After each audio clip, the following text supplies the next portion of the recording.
I'm going to read The City Mouse and the Country Mouse, illustrated by Jody Wheeler.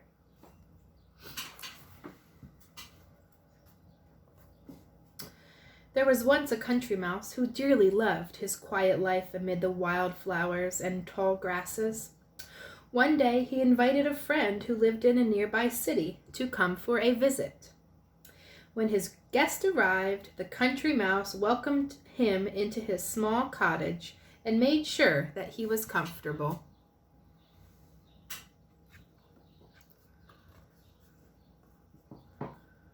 That afternoon, the country mouse took his friend for a long walk through the fields and woods. They picked wild asparagus, grains, and strawberries along the way. The city mouse was soon tired. He was not used to so much walking and begged for time to rest by the cool stream.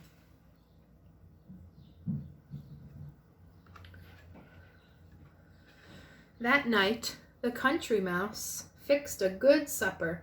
There was freshly baked bread, hearty vegetable stew, and a big strawberry rhubarb pie for dessert. The city mouse, however, turned up his long nose at the rough country meal.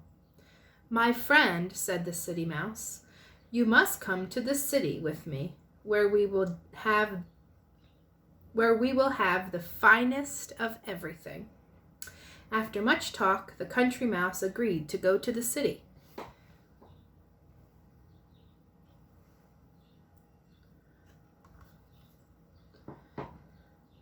It was rather late in the evening when the two reached the big house where the city mouse lived.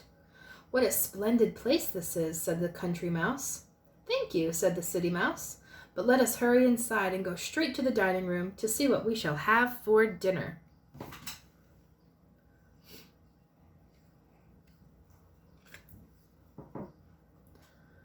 On the dining table there were remains of a grand feast. First, the two friends nibbled on rare cheeses and fancy fruits.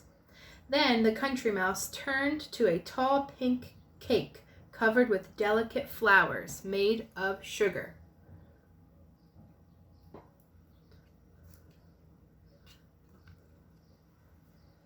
Suddenly, a large cat who lived in the house appeared at the edge of the dining table. "Run!" shouted the city mouse. "This way!"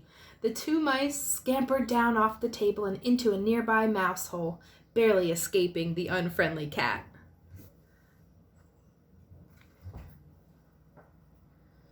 When the frightened country mouse had recovered, he spoke frankly to his friend. "City life is not for me," he said. "To be quite honest, I would rather have simple food in peace and quiet rather than eat the daintiest cakes in fear and trembling." The city mouse shook his head in bewilderment as his friend got ready to go home to the country.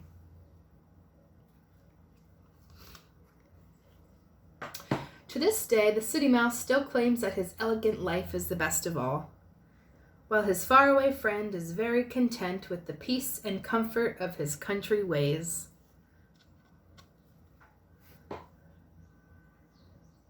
The end.